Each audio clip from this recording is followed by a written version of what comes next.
A single honeybee will visit roughly 5,000 flowers in a single day, flying up to 500 miles in her lifetime to gather nectar and pollen. And in doing so, she'll produce only about 1/12 of a teaspoon of honey.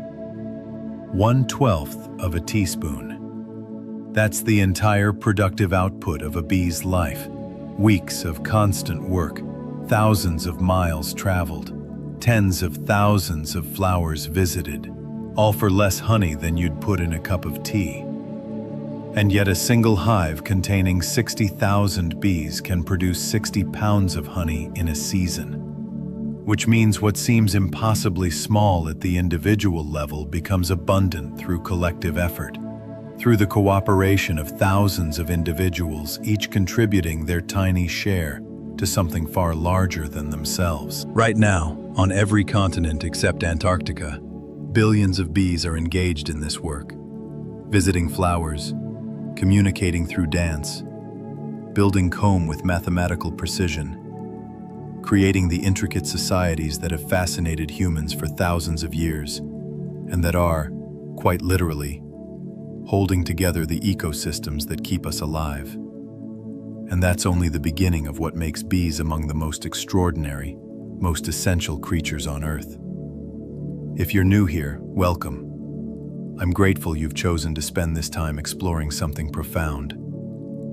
This is a space dedicated to understanding the world's most fascinating subjects in a calm, meditative way, where knowledge becomes a companion to rest, where curiosity and peace coexist. If this resonates with you, I'd be honored if you'd subscribe. It helps these journeys continue, and it means we can explore more of these quiet mysteries together. Tonight, let's talk about bees. Not just honeybees, though they're remarkable, but the whole diverse family of bees. Over 20,000 species worldwide, most of them solitary rather than social. Most of them unknown to people who think bee means only the honeybee. All of them playing essential roles in the pollination that makes flowering plants possible, that produces the fruits and vegetables that feed us, that maintains the biological diversity our world depends on. The first thing to understand is how long bees have been here. They evolved roughly 130 million years ago, alongside flowering plants in what's considered one of the most important co-evolutionary relationships in Earth's history. Before flowering plants, the world was dominated by conifers, ferns, cycads, plants that reproduced through wind-blown pollen or spores, that didn't produce flowers or fruits. But then angiosperms, flowering plants, appeared, and they had a different strategy. Instead of releasing vast amounts of pollen to the wind and hoping some reached another plant of the same species, they recruited animals to carry pollen directly from flower to flower, making reproduction far more efficient. And bees were among the first and most important of these pollinators. They evolved from carnivorous wasps, gradually shifting their diet from hunting other insects to collecting pollen and nectar, developing specialized body structures for this new lifestyle. Branched hairs that trap pollen baskets on their legs, longer tongues for accessing nectar. And as bees evolved to exploit flowers, flowers evolved to attract bees, developing bright colors that bees could see. Ultraviolet patterns invisible to us but obvious to bees. Sweet nectar as reward. And forms that made pollination likely when a bee visited. This mutual dependence shaped both groups profoundly. Flowering plants diversified explosively, becoming the dominant plant group on Earth. Over 300,000 species. Nearly everything we think of as vegetation, trees, grasses, crops, wildflowers, all angiosperms. And bees diversified alongside them, adapting to specific flowers, developing specialized relationships, spreading across the world as flowering plants spread. The modern world, the world of fruits and vegetables and flowers and the animals that eat them, wouldn't exist without this ancient partnership between bees and plants. And here's what makes this relationship so extraordinary. It's mutualistic. meaning both partners benefit. The bee gets food, protein from pollen, energy from nectar. The flower gets its pollen transported to other flowers of the same species, achieving reproduction that would be impossible without the bee's mobility. Neither is exploiting the other. Both are serving their own needs in ways that happen to serve the other's needs perfectly. It's cooperation that emerged not from conscious decision, but from millions of years of evolutionary refinement, each species shaping the other, creating a fit so precise that many plants now depend entirely on specific bee species for pollination. And many bees depend entirely on specific plants for food. Consider the orchids, which have evolved some of the most elaborate bee pollination relationships on Earth. Some orchid species produce flowers that look and smell like female bees, fooling males into attempting to mate with the flower, picking up pollen in the process. Others have complex structures that trap bees temporarily, forcing them to exit through a specific path that ensures pollen transfer. Others produce oils instead of nectar, attracting oil-collecting bees that exist nowhere else. The specificity is astonishing. Some orchids can only be pollinated by a single bee species, and if that bee goes extinct, the orchid will follow, unable to reproduce, locked into a partnership so tight that one cannot exist without the other. This extreme specialization appears across many bee-flower relationships. Squash bees pollinate squash and pumpkin flowers exclusively, their entire life cycle timed to the blooming period of their host plants. Blueberry bees vibrate at specific frequencies that release pollen from blueberry flowers in a technique called buzz pollination. Alkali bees nest in specific soil types and pollinate alfalfa with extraordinary efficiency. These specialists have evolved over millions of years to exploit specific resources, to solve specific problems, and in doing so they've become essential to the survival of the plants they pollinate. But most people never see these specialist bees, never know they exist, because they're small, often solitary, active only during narrow time windows. What people know are honeybees, which are actually native only to Europe, Africa, and Asia, brought to the Americas by European colonizers, and now so common that many assume they're native. Honeybees are unusual among bees. They're highly social, living in large colonies, storing vast amounts of honey as insurance against times when flowers aren't blooming. And they're generalists, visiting hundreds of different flower species, rather than specializing on one or a few. This generalism makes honeybees valuable for agriculture. Farmers can place hives near crops and the bees will pollinate whatever's blooming. Roughly 1/3 of the food humans eat depends on pollination, and honeybees provide much of that service for commercial agriculture. But their dominance has costs. Honeybees compete with native bees for floral resources, can spread diseases to native species, and aren't actually the most efficient pollinators for many crops. Native bees are often better. They're active in cooler temperatures when honeybees won't fly. They visit flowers honeybees ignore, and they use pollination techniques honeybees don't employ. And native bees are disappearing. Habitat loss, pesticide exposure, disease, climate change, all are driving declines in bee populations worldwide. Some species have gone extinct. Others are reduced to tiny remnant populations. And this matters enormously because while honeybees get the attention, native bees do most of the pollination in wild ecosystems, maintaining the plant diversity that supports insects, birds, mammals, entire food webs. Lose the bees and you lose the plants. Lose the plants and you lose everything that depends on them. The cascading effects would be catastrophic, which brings us to how bees actually pollinate, because the mechanism is simple but profound. A bee visits a flower seeking nectar and pollen. As it moves around the flower, pollen grains stick to the branched hairs covering its body. The bee moves to another flower of the same species. Bees tend to be flower constant, visiting the same species repeatedly during a foraging trip. And some of the pollen transfers to the stigma of the new flower, fertilizing it. If the bee visits enough flowers, the plant can produce seeds and fruit, can reproduce, can create the next generation. This sounds straightforward, but it requires incredible precision. The bee must visit flowers of the same species, not just any flower, because pollen from one species won't fertilize another. How do bees know which flowers are which? Partly through learning, partly through innate preferences for certain colors and shapes and scents. Bees have excellent color vision, seeing wavelengths from ultraviolet through yellow but not red. Many flowers have ultraviolet patterns, nectar guides, that direct bees to the center where pollen and nectar are located. To a bee, flowers look different than they do to us, marked with patterns we can't see, advertising their resources in a visual language we need special cameras to detect. And bees remember flowers.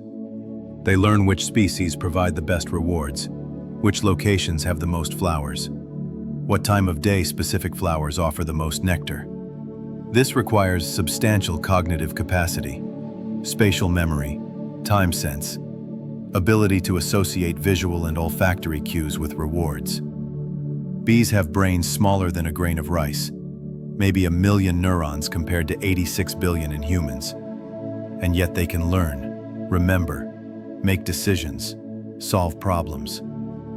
They're proof that sophisticated behavior doesn't require large brains, that evolution can pack remarkable capability into tiny neural architectures. But the most famous example of bee intelligence is the waggle dance, one of the most complex communication systems known outside of human language. When a forager bee discovers a good food source, she returns to the hive and performs a figure-8 dance on the vertical comb, waggling her abdomen during the straight portion of the figure-8. The angle of the waggle run relative to vertical represents the angle of the food source relative to the sun. The duration of the waggle represents the distance to the food. So a bee dancing at 30 degrees to the right of vertical for 3 seconds is saying, "Fly 30 degrees to the right of the sun for about 3 kilometers, and you'll find the flowers I found." This is symbolic communication, using arbitrary signals to represent information about things not present, allowing bees to share knowledge across space and time.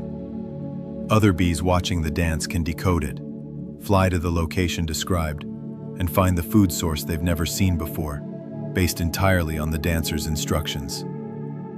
It's not language in the human sense. It doesn't have syntax or grammar or the open-ended creativity of human speech. But it's far more sophisticated than what most animals can do, rivaling the communication abilities of primates and cetaceans in complexity. And the waggle dance is just one part of honeybee communication. Bees use pheromones, chemical signals, to coordinate colony activities, to mark food sources, to identify nestmates, to sound alarms when threatened. The queen produces pheromones that suppress worker reproduction, keeping the colony organized around a single reproductive female. Workers produce alarm pheromones when they sting, calling other bees to attack the threat. Foragers mark good flowers with scent, telling other bees, "I've been here, this is worth visiting."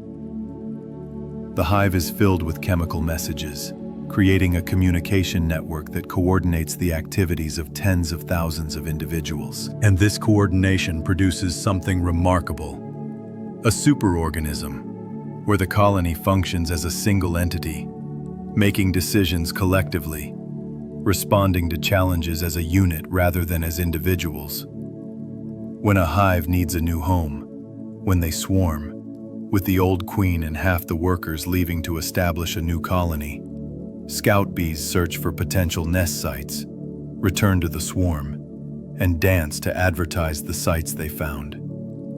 The more scouts dance for a particular site, the more bees visit it. And the more bees visit it, the more of them dance for it, creating a positive feedback loop. Eventually, consensus emerges. Most bees are dancing for the same site, and the swarm flies to that location and moves in. This is collective decision-making, distributed across hundreds of individuals, with no central authority, no leader telling everyone what to do. The queen doesn't make decisions, she only lays eggs. The colony makes decisions through the accumulation of individual behaviors, following simple rules. And those collective decisions are often better than any individual could make, balancing multiple criteria: cavity volume, entrance size, distance from the old hive, sun exposure, to find the best option. This same process happens for foraging. The colony collectively decides which flowers to exploit based on how many foragers return dancing for each flower type, how much nectar they return with, how quickly they unload that nectar to receiver bees. Productive flowers get more attention. Unproductive flowers get abandoned. And the colony as a whole tracks the changing landscape of floral resources, shifting effort to maximize food intake, without any individual knowing the overall state of foraging.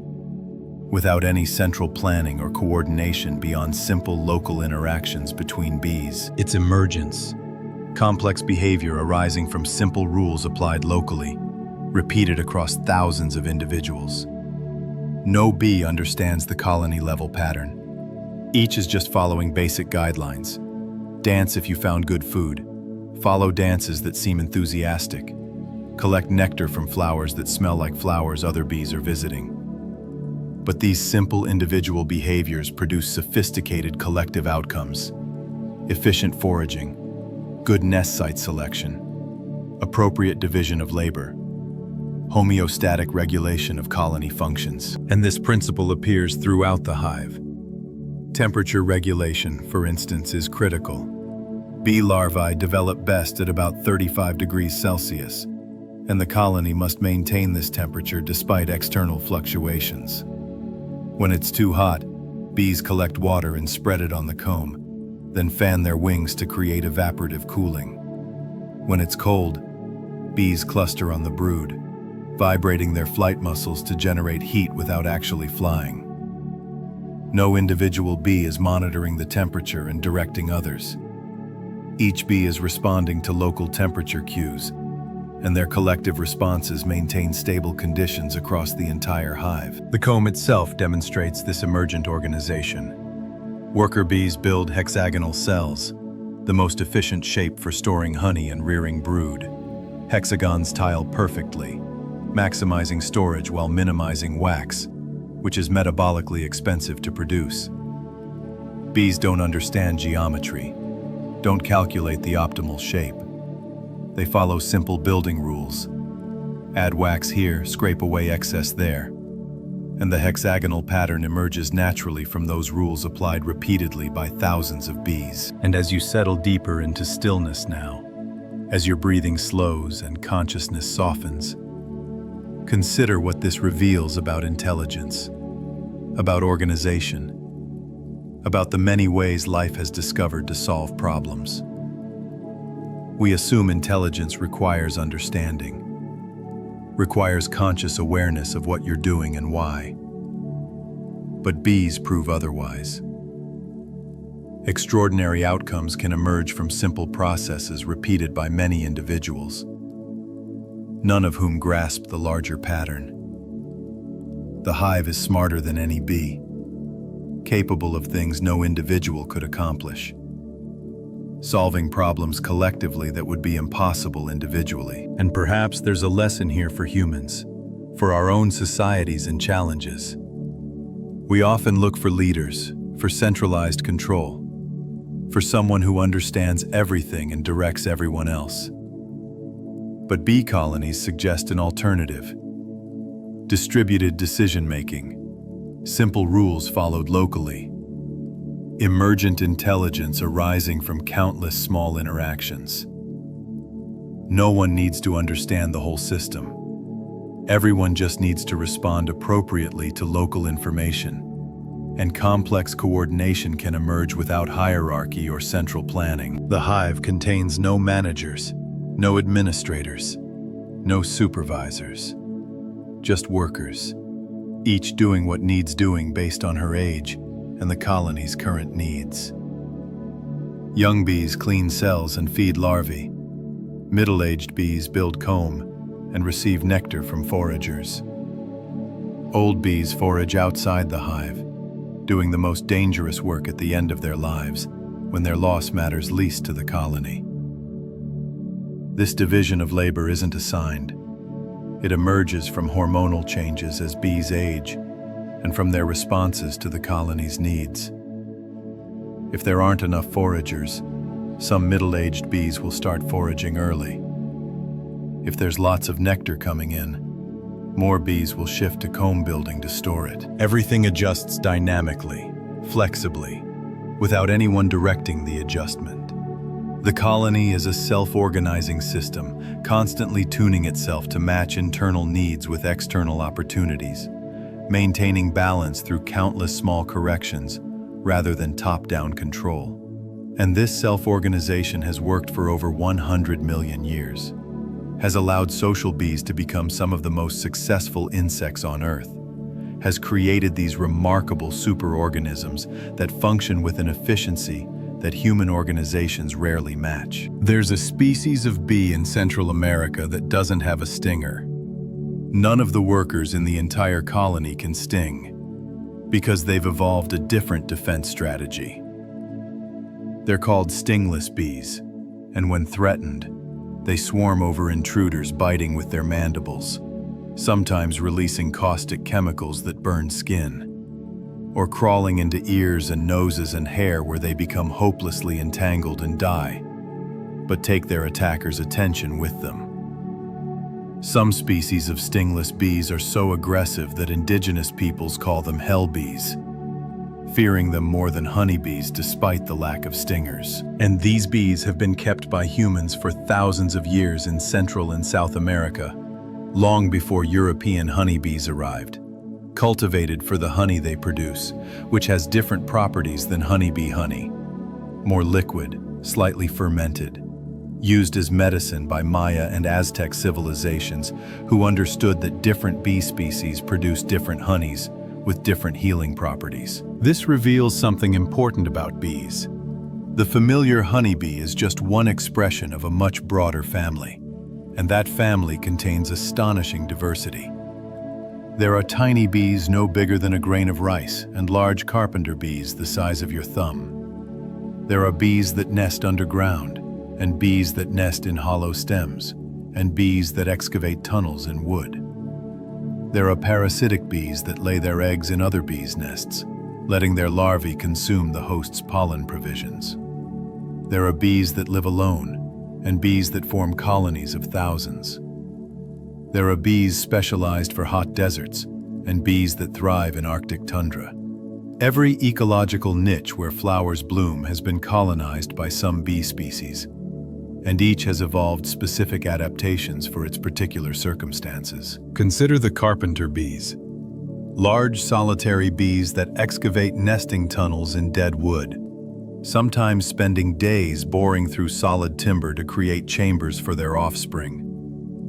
They provision each chamber with a ball of pollen and nectar, lay an egg on it, seal the chamber with wood pulp, then move on to create the next chamber. The larva hatches, consumes the pollen ball over the course of weeks, pupates, and emerges as an adult bee the following spring. Mother and offspring never meet. The mother dies before her offspring emerge, and those offspring disperse to find their own nesting sites, perpetuating the species without any social structure, any cooperation, any contact beyond mating. This solitary lifestyle is actually the ancestral condition for bees. The original bees were solitary, and social behavior evolved multiple times independently in different bee lineages. Most bee species alive today are still solitary, including many of the most important crop pollinators. But we notice the social species because they're conspicuous, forming colonies, sometimes nesting near human habitation, defending themselves aggressively when disturbed. The solitary bees go about their business quietly, unnoticed, doing the essential work of pollination without fanfare or recognition. And their pollination is often more efficient than social bees' pollination, because solitary bees carry pollen loosely on their bodies, rather than packing it into pollen baskets where it's less likely to contact the flower's stigma. A solitary bee might visit fewer flowers than a honeybee forager, but it transfers more pollen per visit, making it a more effective pollinator for many crop species. Farmers are increasingly recognizing this, installing nest boxes for mason bees and leafcutter bees to supplement honeybee pollination, discovering that a few hundred solitary bees can outperform thousands of honeybees for certain crops. But perhaps the most remarkable adaptation among bees is the relationship between some species and the plants they pollinate exclusively. We mentioned orchids earlier, but there are even more extreme examples. Brazil nut trees, which produce the nuts you can buy in stores, can only be pollinated by a few species of large-bodied bees that are strong enough to force open the tree's complex flowers. No other pollinator can do it. And those bees, in turn, depend on specific orchids for the aromatic compounds males need to attract females. So the Brazil nut depends on the bee depends on the orchid, and if you disrupt any part of this three-way relationship, the whole system collapses. Brazil nut trees planted outside their native range don't produce nuts because the specialist bees aren't there. The bees can't survive without their orchids. The entire relationship is locked together by millions of years of coevolution into a package that cannot be separated. This kind of extreme interdependence is more common than we once thought. Many plant species depend on specific pollinators, and many pollinators depend on specific plants. Break the connection, and both species are in jeopardy. And this is happening worldwide.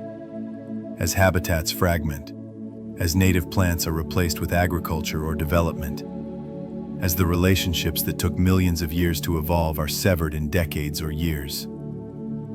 A bee species can go extinct because its host plant disappears. A plant can go extinct because its pollinator disappears. And often we don't know these relationships exist until it's too late. Until one partner is already gone, and we realize the other can't survive without it. Which brings us to the crisis bees are facing now. The multiple threats converging to drive population declines that are alarming scientists and beekeepers worldwide. Habitat loss is the biggest factor. As wild lands are converted to agriculture or urban development, bees lose the diverse floral resources they need and the nesting sites they require. A bee needs flowers throughout the active season, not just during one crop's bloom. And it needs appropriate nesting habitat. Bare ground for ground nesting species, dead wood for cavity nesting species, pithy stems for stem nesting species. Remove the hedgerows and woodlots and weedy margins from agricultural landscapes, and you remove the bees' habitat, leaving them nowhere to live even if crops provide temporary food during bloom. Pesticides are another major threat, particularly neonicotinoids, which are systemic insecticides taken up by plants and expressed in pollen and nectar, the exact resources bees collect. These chemicals are neurotoxins, disrupting the nervous system, affecting bees' ability to navigate, to learn, to remember, to communicate. Even sublethal doses, concentrations that don't directly kill, can impair bee function enough to reduce colony survival. A forager that can't find her way home, a bee that can't perform the waggle dance correctly, a queen with reduced fertility. These effects multiply across the colony, degrading its overall health until it collapses. And then there are diseases and parasites, particularly problematic for honeybees, but affecting many native species too. Varroa mites are tiny parasites that feed on bee hemolymph, bee blood, weakening bees and transmitting viruses. A heavily infested hive can collapse entirely, all the bees dying or abandoning the hive, leaving behind honey and brood, but no living adults. Nosema, a fungal pathogen, infects bee guts, reducing their ability to digest food and shortening their lifespan. Deformed wing virus, spread by varroa mites, causes developmental abnormalities that leave bees unable to fly. Multiple pathogens and parasites can infect a colony simultaneously, their effects compounding, overwhelming the bees' immune systems. And climate change is altering the timing of flower blooming and bee emergence, sometimes decoupling relationships that depend on precise synchronization. If a specialist bee emerges 2 weeks before its host plant blooms, it starves. If a plant blooms before its pollinator is active, it doesn't get pollinated. These mismatches are becoming more common as temperatures shift and seasonal patterns become unpredictable. Species that have evolved together for millions of years are losing synchrony, and we don't yet know how many of these relationships can adjust quickly enough to keep pace with the rate of change. The cumulative effect of all these threats is staggering. Some studies suggest insect populations have declined by 75% or more in some regions over the past few decades. Bees are part of that decline. Species that were once common are now rare. Species that were rare are extinct. And every loss matters because we don't fully understand the ecological roles most species play. A bee that seems insignificant might be the only pollinator for a rare plant. A plant that seems unimportant might be the only food source for a rare bee. Remove one piece, and you might trigger a cascade that affects species and relationships we never knew existed. But let's turn from crisis to marvel, to the extraordinary life cycle of bees, which is itself worth understanding. A honeybee's life begins as an egg, tiny and white, laid by the queen in a hexagonal cell. After 3 days, the egg hatches into a larva, a grub-like creature that's fed by worker bees. Worker larvae get a mix of pollen and honey. Larvae destined to become queens are fed royal jelly exclusively, a protein-rich secretion from workers' glands. This difference in diet determines caste, the same genetic material, expressed differently based purely on nutrition, producing either a sterile worker or a fertile queen. The larva grows rapidly, molting several times, then pupates, sealing itself in the cell with a wax cap and undergoing metamorphosis. The extraordinary transformation where larval tissues break down and reorganize into adult structures. Wings form, legs develop, compound eyes replace the simple eyes of the larva. The digestive system reconfigures for adult diet. After about 12 days, an adult bee emerges, chewing through the wax cap, pulling herself out of the cell, still damp and soft, hardening over the next hours into the form we recognize. And now she's a worker, female but sterile, incapable of mating, devoted to colony maintenance rather than reproduction. Her life will last about 6 weeks in summer, longer in winter when activity slows. And during those weeks, she'll progress through different tasks based on her age. First, she cleans cells, preparing them for new eggs or storing honey. Then, she feeds larvae, producing royal jelly and worker jelly from her glands. Then, she receives nectar from foragers and processes it into honey, fanning with her wings to evaporate water until the sugar concentration is high enough to prevent fermentation. Then, she builds comb, secreting wax from glands on her abdomen, shaping it into the hexagonal cells that define the hive's architecture. And finally, in the last weeks of her life, she becomes a forager, leaving the hive to visit flowers, facing all the dangers that exist outside: predators, bad weather, getting lost, exhaustion.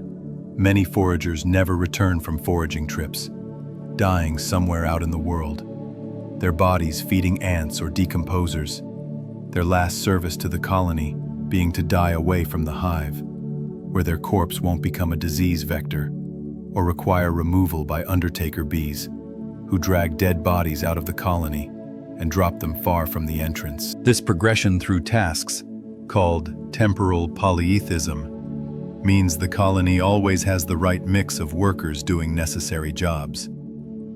Young bees, which are better at producing glandular secretions, do the nursing. Older bees, which are more expendable, do the dangerous work of foraging. And in between, bees do the tasks of comb building and food processing that are essential but less age-specific. The system self-organizes, with bees shifting between tasks based on colony needs and their own physiological state, creating an efficient division of labor without central coordination. But not all workers follow this pattern. Some become guards, stationed at the hive entrance, checking every returning bee to ensure it belongs to the colony, challenging intruders, attacking predators. Guards are older bees, close to foraging age, with well-developed alarm pheromone glands that let them call for reinforcements. They're the colony's immune system, defending against the countless threats that would exploit a hive full of food and larvae. Ants, wasps, hornets, bears, skunks, other bee colonies attempting robbery when their own foraging is poor. And some workers become undertakers, specializing in corpse removal, spending their days patrolling the hive looking for dead bees, dragging them outside, flying them away from the hive to prevent disease spread. This is dangerous work. Handling corpses exposes bees to pathogens, so it's done by older workers who are near the end of their lives anyway, who can afford the risk because they have little time left regardless. The colony is thus structured in layers. Young bees in the protected interior caring for brood, middle-aged bees processing food and building infrastructure, old bees on the dangerous periphery defending against threats and foraging in the outside world.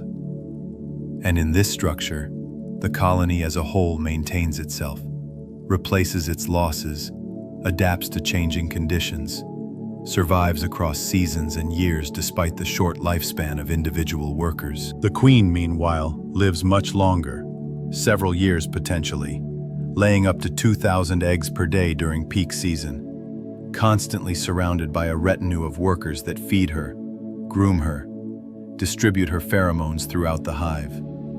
She's the colony's reproductive specialist, the genetic bottleneck through which all the colony's genes must pass. The single point of failure that, if she dies or fails, means the colony's death, unless workers can raise a new queen from existing larvae. The workers are the colony's soma, the body that does the work, and the queen is the germline, the reproductive future. And together they form a superorganism that can be understood as a single living entity, with worker bees as its cells, and the queen as its reproductive organs. And this metaphor is surprisingly apt. A cell in your body doesn't reproduce on its own. It serves the whole, and reproduction happens through specialized germ cells. A worker bee doesn't reproduce, she serves the colony, and reproduction happens through the queen. Both are examples of evolutionary transitions, moments when what were once independent organisms became integrated into larger wholes, giving up individual reproduction for collective survival. Your cells made that transition billions of years ago. Bees made it relatively recently, evolutionarily speaking. And we can still see traces of their solitary past in how colonies function, and in the many bee species that never made the transition, that remain resolutely solitary, each female raising her own offspring without help, without cooperation, without the remarkable emergent intelligence that social organization creates. And as you drift deeper now, your breathing slow and steady, your consciousness dimming like daylight fading, think about what bees reveal about organization, about cooperation, about the many forms that life and intelligence can take. A bee knows almost nothing, understands almost nothing, lives for weeks doing simple tasks following simple rules.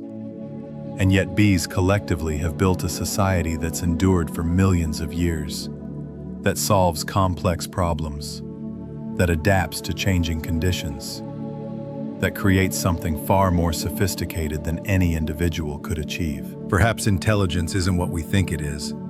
Perhaps understanding isn't necessary for success. Perhaps the universe is full of systems, some biological, some not, that achieve remarkable things through simple processes, repeated countless times by countless agents, none of whom grasp the pattern, all of whom are simply responding to local information, following basic guidelines, creating through their collective action something vast and complex and beautiful that emerges without plan, without blueprint, without any individual's understanding or control. The bees are doing their work right now, even in darkness, maintaining hive temperature, tending brood, processing the last nectar from today's foraging, preparing for tomorrow's flights. They don't know why they're doing it. They don't need to know. They're following imperatives written into their neural architecture by millions of years of evolution.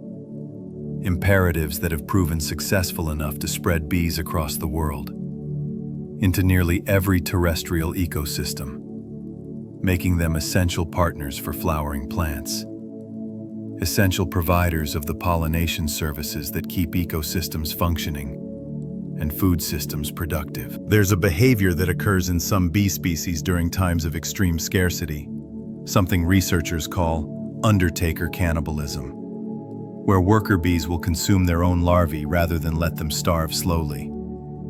The workers pull the larvae from their cells, bite through their soft bodies, and feed on the protein-rich tissue, recycling resources that would otherwise be lost, giving the colony a chance to survive conditions that might otherwise kill it entirely. It's brutal efficiency, a calculation made collectively. Some must die so that others can live, so that the colony itself persists until conditions improve. No individual bee decides this consciously. The behavior emerges from hormonal states and environmental cues, from the colony's assessment through distributed sensing that resources cannot support all current brood. And when flowers bloom again, when food becomes available, the colony can rebuild, can raise new larvae to replace those sacrificed, can grow back from its diminished state, because it made the hard choice that survival sometimes requires. This reveals something essential about colony life. The individual exists to serve the collective, and the collective makes decisions that sometimes sacrifice individuals for the greater good of the whole. It's a calculus that can seem cruel from our perspective, where individual life is the highest value. But for social insects, the colony is the unit of selection, the entity that evolution acts upon. Worker bees are already sterile, already incapable of direct reproduction, their genetic legacy dependent entirely on the colony's survival and the queen's successful reproduction. Sacrificing some workers or larvae to save the colony isn't just acceptable, it's evolutionarily optimal. And this brings us to one of the most fascinating aspects of bee societies: how cooperation persists when it seems to conflict with individual self-interest. Why don't workers just leave and start their own colonies? Why do they remain sterile, working for the queen's offspring rather than producing their own? The answer lies in genetics, specifically in the unusual genetic system that bees and other Hymenoptera, wasps, ants, bees, employ. Bees are haplodiploid, meaning females develop from fertilized eggs and have two sets of chromosomes, one from mother, one from father, while males develop from unfertilized eggs and have only one set of chromosomes, all from the mother. This creates unusual genetic relatedness patterns. A worker bee shares 75% of her genes with full sisters, more than the 50% she'd share with her own offspring if she could reproduce. So, by helping raise sisters, by supporting the queen's reproduction, Workers are actually propagating their genes more effectively than they could through their own reproduction. This is Hamilton's rule in action, the mathematical formalization of kin selection that explains altruistic behavior in terms of genetic relatedness and cost-benefit ratios. When helping a relative survive or reproduce, propagates your genes more effectively than reproducing yourself. Natural selection favors helping behavior, even when that help is costly to the helper. And in haplodiploid systems, the relatedness patterns make helping sisters extraordinarily advantageous, creating the genetic foundation for the elaborate cooperation we see in bee colonies. But genetics alone doesn't explain everything. There are also social enforcement mechanisms that maintain cooperation and punish cheating. In most honeybee colonies, workers police each other's reproduction. If a worker lays eggs, which occasionally happens, other workers detect them chemically and eat them, preventing worker reproduction and maintaining the queen's monopoly on egg-laying. And if the queen dies or fails, workers will create a new queen by feeding selected larvae royal jelly, ensuring colony survival. But they'll also tolerate some worker reproduction during the queenless period, a brief moment when the normal rules suspend, and workers can pursue individual genetic interests. These enforcement mechanisms, policing, punishment, conditional cooperation, are sophisticated solutions to the problem of maintaining group cohesion when individual interests might diverge from group interests. The colony is constantly balancing cooperation with conflict, with individuals testing boundaries and the collective enforcing norms, creating a dynamic social structure that's flexible enough to adapt, but stable enough to persist. And this social complexity extends beyond the colony's borders, through the relationships between colonies. Honeybee colonies sometimes rob each other, with workers from strong colonies invading weak colonies to steal stored honey. This is dangerous. The defending colony fights back, and many bees on both sides die in these battles. But if successful, robbing provides a massive resource boost to the robbing colony, potentially making the difference between surviving winter or starving. It's warfare at the insect scale. Colonies competing for resources, using force to exploit weakness, creating an arms race between offensive and defensive capabilities. Some bee species take this further, producing specialized soldier castes, larger workers with bigger mandibles and more aggressive behavior, dedicated to colony defense rather than foraging or nursing. These soldiers are another example of division of labor, but at a more extreme level, producing individuals that are morphologically distinct, optimized for specific roles, unable to perform other tasks effectively. The colony becomes even more like a single organism, with specialized cell types, soldiers as immune cells, foragers as sensory organs, nurses as reproductive tissue, the queen as germline, each component necessary, none sufficient on its own. But let's return to the individual bee again, to her experience, to what it might be like to live that life. A forager leaves the hive on a warm morning, flying out into a world that must seem vast from her perspective. She weighs less than 1/10 of a gram, her body length barely a centimeter, her wings beating 200 times per second to keep her aloft. She navigates using the sun's position, using polarized light patterns in the sky that tell her direction, even when clouds obscure the sun itself.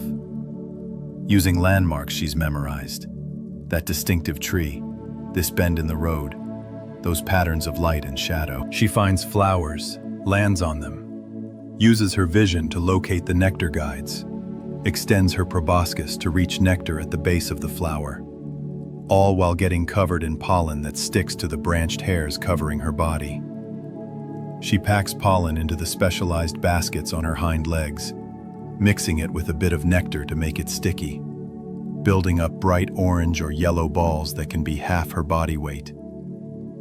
She fills her honey stomach with nectar, a specialized stomach separate from her digestive stomach, a transport container for bringing liquid food back to the colony. And when she's fully loaded, she flies home, navigating back through the landscape, finding the hive entrance among potentially thousands of similar-looking holes in trees or boxes, landing, being checked by guards who smell her to verify she belongs, passing through into the dark interior where she unloads her cargo.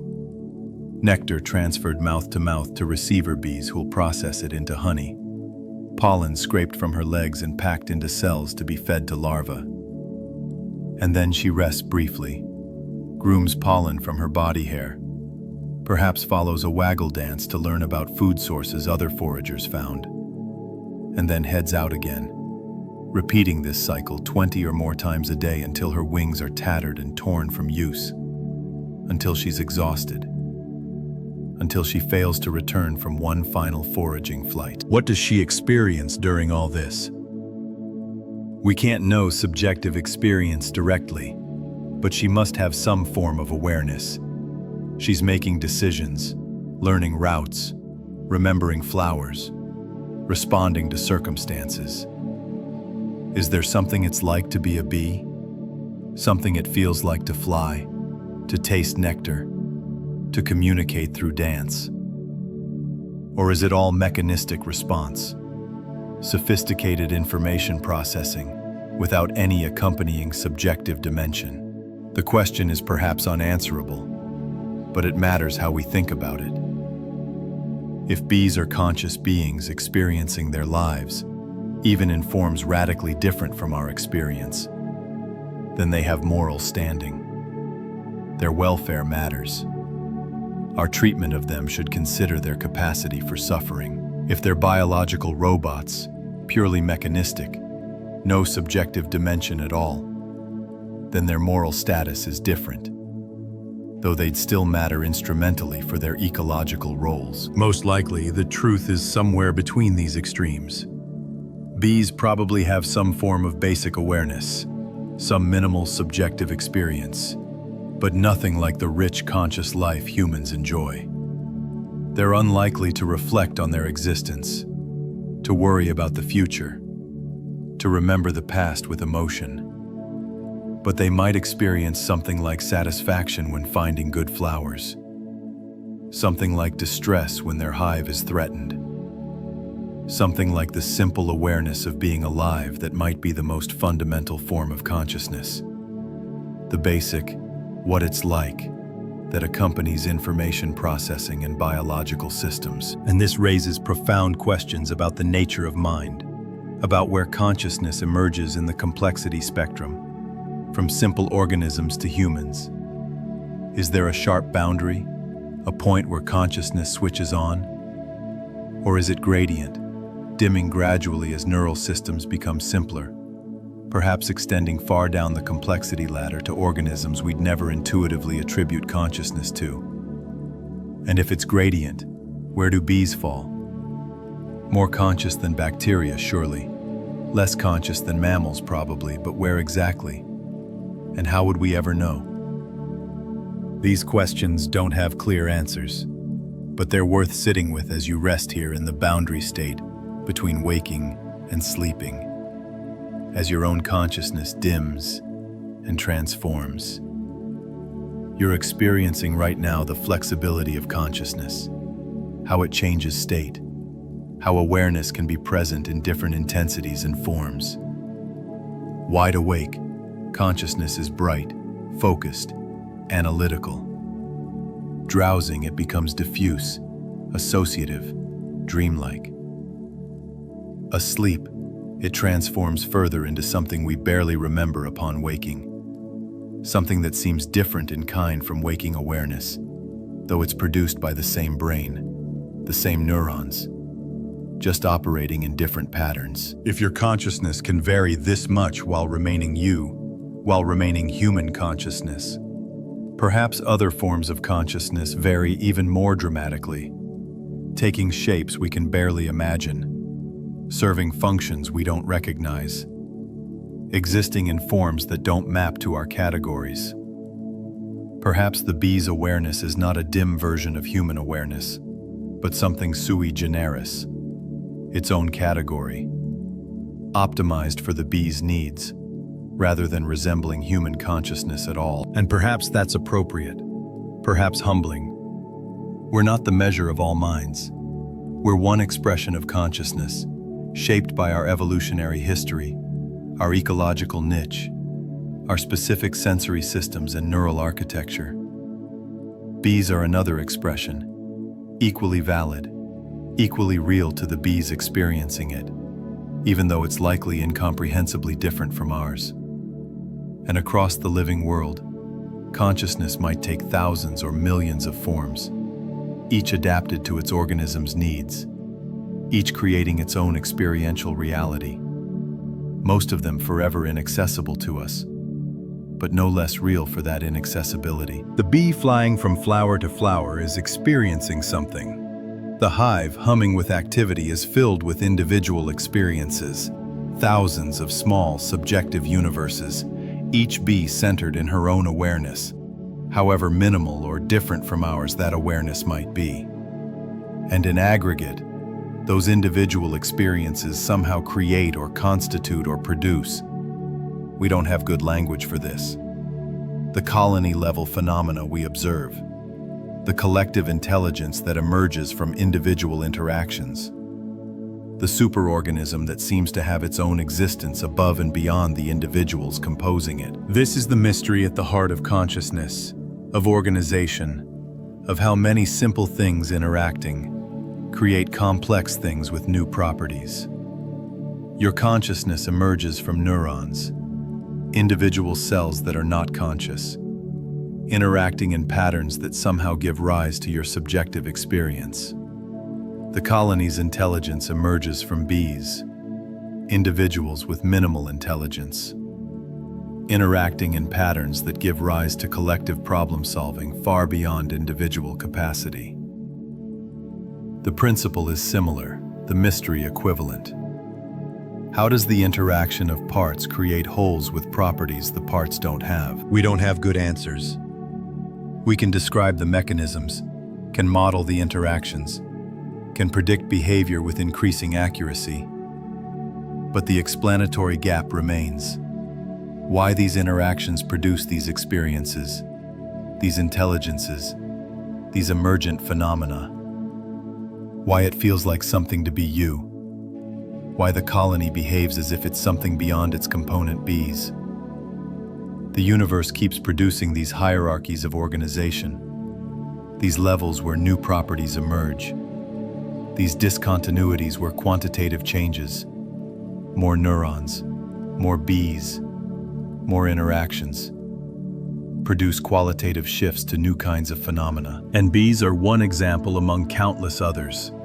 One place where we can observe emergence clearly because the individuals are large enough to track, simple enough to understand somewhat, and numerous enough that collective effects are obvious. Watch bees long enough, and you'll see the colony make decisions no individual made, solve problems no individual could solve, adapt to circumstances no individual is tracking. You'll see intelligence without anyone being intelligent, coordination without coordinators, organization without organizers. You'll see the future emerging from the past through countless small present moments, each bee making simple choices that accumulate into colony-level patterns we recognize as purposeful, directed, smart. And if bees can do this with their million neurons and their simple decision rules and their short lives devoted to collective goals, what else is doing something similar? What other systems are organized this way? Many simple parts interacting locally to create complex global patterns. Ant colonies, certainly. Termite mounds, slime molds, fish schools, bird flocks, but also human crowds, economies, ecosystems, perhaps the internet, perhaps consciousness itself emerging from neural interactions. The principle might be universal, might be how the universe generates complexity, how it builds elaborate structures from simple foundations, how it creates the appearance of design without a designer, of purpose without a purpose holder, of intelligence distributed across systems where no component is particularly intelligent. Rest with that thought now. Let it settle through you as you settle towards sleep. The bees are out there doing their work, some foraging in late light, some tending brood in darkness, some building comb, some guarding, some dancing, all contributing to the collective without knowing the collective exists, all serving purposes they don't understand, all creating through their simple activities something vast and complex that will outlive them, that will continue through generations of bees, that carries information and adaptation from deep in the past toward an unwritten future. You're part of similar systems, families, communities, societies, species, ecosystems, all operating at scales beyond individual understanding, all created through countless individual actions that accumulate into patterns we can name but never fully grasp. And in your rest, in your surrender to sleep, you're releasing control, trusting the systems that maintain you, circulatory, respiratory, immune, neural, to continue their work without conscious oversight. Just as bees trust their colony, their queen, their fellow workers, trusting the patterns established over millions of years to carry them through the night. There's a moment that happens in early spring, when the first warm days arrive after winter's cold, when beehives that have survived the months of darkness and scarcity send out their first foragers to search for flowers. These early flights are reconnaissance missions, workers checking if the world has warmed enough, if blossoms have opened, if the long wait is finally over. And when a forager returns with pollen dusted on her body, bright yellow or orange proof that flowers are blooming somewhere out there, the entire colony seems to wake up. Activity increases. More foragers head out. The queen begins laying eggs in earnest. The colony shifts from survival mode to growth mode. That first pollen of spring, carried home by a single bee who ventured out into uncertain conditions and found life waiting, signals to the entire superorganism that the cycle is continuing, that they made it through winter, that abundance is returning, and with it, the possibility of thriving once again. This seasonal rhythm defines bee life in temperate climates. Winter is endurance, a cluster of bees huddling together for warmth, moving slowly through stored honey, maintaining just enough heat to survive but not enough to be active, waiting. Spring is explosion. Rapid population growth, intense foraging, comb building. The colony racing to build its numbers while flowers are abundant. Summer is peak. The colony at maximum size. Thousands of workers exploiting every available food source, storing honey for the winter to come. And autumn is preparation. Reducing population, expelling drones who consume resources without gathering them. Consolidating stores, preparing once again for the dormant season. But in tropical climates where flowers bloom year-round and temperature doesn't fluctuate dramatically, bees live differently. There's no winter survival challenge, no need to store massive honey reserves, no seasonal population cycles. Instead, there's relative stability. Colonies maintain steady sizes, forage continuously, divide and swarm when they grow too large rather than waiting for specific seasons. The tropical stingless bees we mentioned earlier live this way, their colonies persisting for years or decades in the same nesting cavities, slowly growing, occasionally swarming to establish new colonies, but never facing the boom and bust cycles that temperate bees endure. This reveals how profoundly environment shapes life history, how the same basic body plan and social organization can be deployed in radically different strategies depending on local conditions. Bees are universal, found nearly everywhere, because they're adaptable, because evolution has refined their basic template through countless variations suited to specific circumstances. Desert bees that emerge only during brief periods when rain triggers flower blooms, spending the rest of the year dormant underground. Alpine bees that nest in rock crevices above treeline, active only during the short alpine summer. Forest bees that nest in tree cavities and forage in canopy flowers.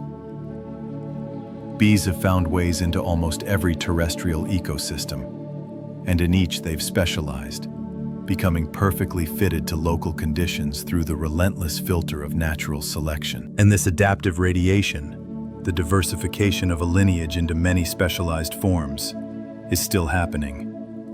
Bees continue to evolve, continue to adapt to new conditions, including conditions created by humans.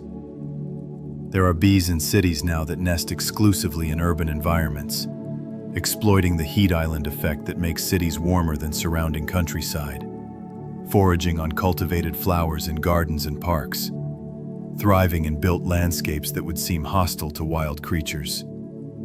Evolution doesn't stop. It continues constantly, each generation experiencing selection, each population adapting to its specific circumstances, creating new variations on ancient themes. And some of these adaptations are astonishing in their specificity. There are bees that nest only in empty snail shells, laying their eggs in the spiral chamber, sealing the entrance with plant material. There are bees that excavate nest tunnels in sun-hardened clay banks, creating colonies of hundreds of nests packed together like apartment buildings. There are bees that nest in rodent burrows, in beetle galleries in dead wood, in hollow plant stems, in rock crevices, in the abandoned mud nests of wasps. Each nesting strategy requires specific behaviors, specific physiological adaptations, specific ways of detecting and evaluating potential nest sites. And the building itself reveals remarkable sophistication. Mason bees construct their nest cells from mud, collecting tiny balls of wet soil, carrying them back to the nest site, building partition walls that separate individual cells, creating waterproof structures that protect their larvae from moisture and predators. Leafcutter bees cut precise circles from leaves.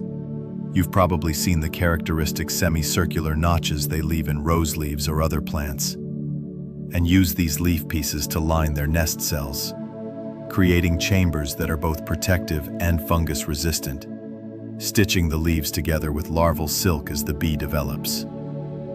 Carpenter bees that excavate wood tunnels create smooth-walled galleries that can be reused for years, each generation of bees cleaning out the old nest, expanding it slightly, laying their own eggs in chambers that might have housed dozens of previous generations. This construction behavior requires learning, memory, and decision-making. A bee must remember where her nest is, must navigate back to it repeatedly while provisioning it, must assess whether she's gathered enough pollen to sustain a larva through its development, must decide when to seal a cell and move on to the next one. These aren't pre-programmed responses to simple stimuli.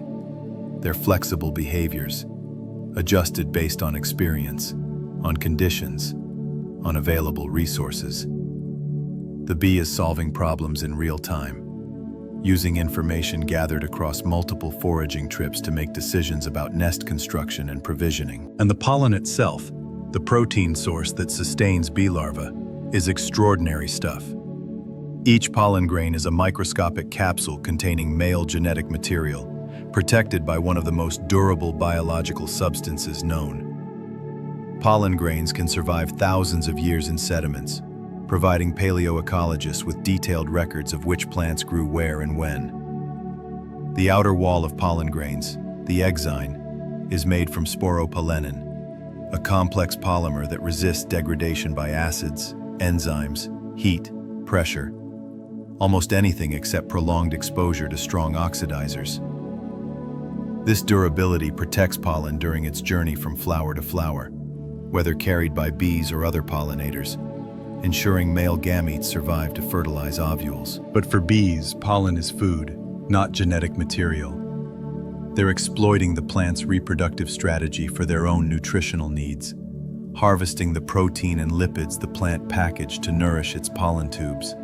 And different pollen has different nutritional profiles, some rich in proteins, others in lipids, some containing specific amino acids or micronutrients. Bees seem to sense these differences, preferentially collecting pollen from plants that provide optimal nutrition, sometimes visiting multiple plant species to create a balanced diet for their larvae. This nutritional awareness connects to something remarkable about bee cognition. They can learn which flowers provide what resources and adjust their behavior accordingly. A bee that discovers a flower species with excellent nectar but poor pollen might visit it for nectar while continuing to visit other species for pollen. Another bee might find a flower that's hard to access but provides exceptional rewards and develop the motor skills necessary to exploit it, then return to that flower type preferentially.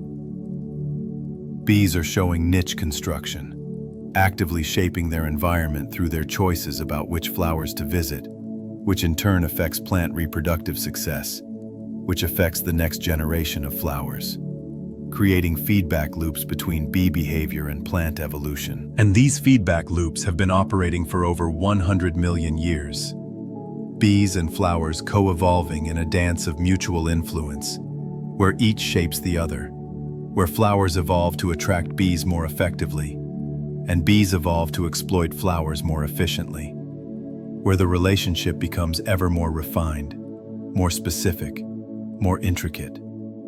Some orchids now look like bees, smell like bees, feel like bees to the touch, all to fool male bees into attempting copulation with flowers, picking up pollen in the process.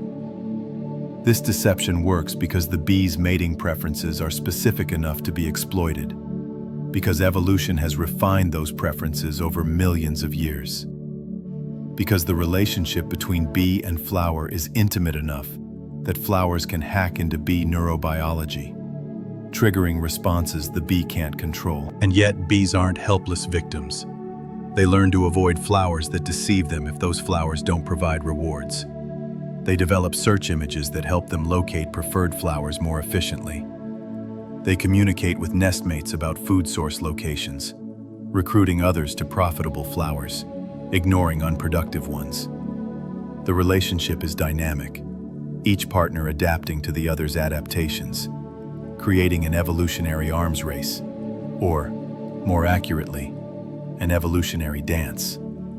Partners influencing each other's evolution, creating patterns of matching so precise they seem designed rather than evolved. This is what Darwin meant by endless forms most beautiful.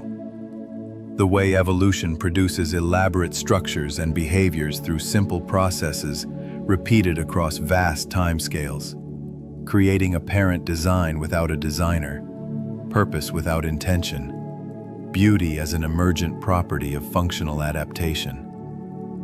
The bee visiting a flower is beautiful not because beauty was the goal, but because efficiency, effectiveness, and survival over millions of years have refined every aspect of that interaction. The flower's shape matching the bee's body, the flower's color matching the bee's vision, the flower's scent matching the bee's olfactory preferences, the flower's bloom time matching the bee's active season, the flower's reward matching the bee's nutritional needs. And in witnessing this, in understanding even partially how these relationships developed, we're seeing deep time made visible, seeing the accumulation of millions of tiny changes across millions of generations, seeing how the patient testing of variation by natural selection can produce what seems miraculous, but is simply ancient.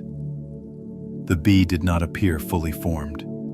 It evolved from wasps, gradually, wasp species shifting from hunting prey to collecting pollen, each small change that made pollen collection slightly more efficient being preserved, accumulating, combining with other small changes until, eventually, you have something that's clearly a bee rather than a wasp, something specialized for a completely different lifestyle, something that's become essential to an entire plant kingdom that evolved alongside it. And as you rest here now, consciousness fading like light dimming at dusk, Consider what bees represent in the larger story of life on Earth. They're one thread in an impossibly complex tapestry. One group of species among millions, but a thread that's woven through countless others, touching and influencing and depending on so many different plants and animals and ecosystems that pulling bees from the tapestry would cause widespread unraveling. Lose the bees and you lose many of the plants they pollinate. Lose those plants and you lose the animals that eat them. Lose those animals and you lose their predators. The effects cascade through food webs, through nutrient cycles, through ecosystem structures that took millions of years to develop and could collapse in decades or years if key species are removed. This is what ecologists mean by keystone species. Species whose impact on their ecosystem is disproportionate to their abundance. Species that maintain structures and processes that many other species depend on. Bees are keystone pollinators, and their decline threatens not just the plants they pollinate, but entire networks of relationships, entire ecosystems built on the foundation that bees provide. We're watching this happen in real time in some regions. Pollinator declines leading to reduced plant reproduction, leading to cascading effects through ecosystems. And we're also seeing it in agriculture, where pollinator shortages are limiting crop yields, requiring farmers to import bees or resort to hand pollination in areas where natural pollination no longer provides sufficient service. But there's also hope, because we understand the problems and we know many of the solutions. Protecting and restoring habitat, reducing pesticide use, planting diverse flowers that bloom throughout the season, leaving some bare ground for ground nesting bees, leaving deadwood for cavity nesting bees, creating connectivity between habitat patches so bees can move through landscapes. These actions work, can support bee populations, can begin to reverse declines. And people are taking these actions, planting pollinator gardens, changing management practices, advocating for policy changes that protect bees and their habitats. Every flower planted matters. Every patch of ground left unmowed matters. Every pesticide application avoided matters. The actions accumulate, individual choices adding up to collective impact, just as individual bees' actions accumulate into colony-level outcomes. We're part of the same principle. Many small efforts creating large effects. Distributed action producing emergent results. Cooperation across scales generating outcomes no individual could achieve alone. And this brings us back to where we began. That single bee visiting 5,000 flowers, producing 1/12 of a teaspoon of honey, contributing her tiny share to the colony's collective survival. Her life seems insignificant in isolation, but she's part of something vastly larger. Something that's persisted for millions of years and will continue, if we make the right choices, for millions more. She doesn't know this. She can't comprehend the deep history she's part of, the ecological relationships she's maintaining, the future she's helping to build.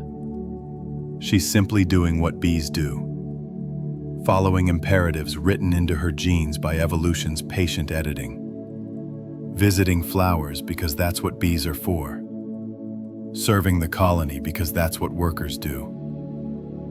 Living her brief life with complete commitment to purposes she doesn't understand. But that work, that have always worked, that will continue working as long as flowers bloom and bees exist to visit them. If this exploration of bees and their impossible cooperation, their ancient relationships, their essential work has meant something to you, I'd be grateful if you'd subscribe.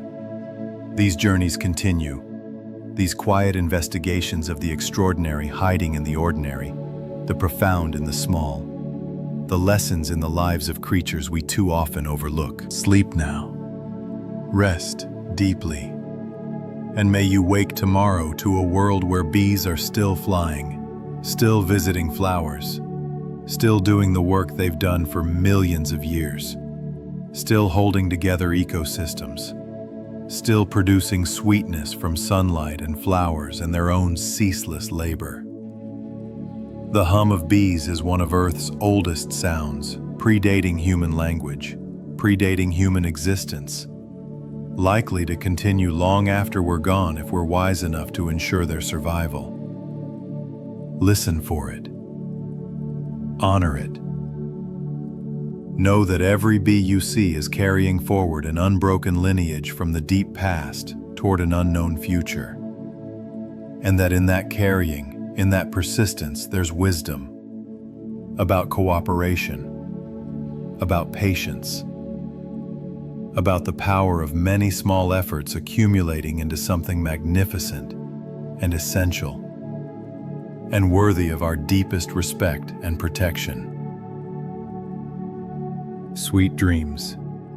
May they be filled with flowers and sunshine, with the gentle hum of wings, with the knowledge that life persists, that beauty continues, that even the smallest creatures can build something vast, can contribute something essential, can matter in ways that ripple outward through space and time, touching everything, connecting everything, holding the world together through relationships so ancient and so necessary that we cannot imagine existence without them. Rest well, knowing bees are keeping their watch, visiting their flowers, doing their work, maintaining the world that sustains us all.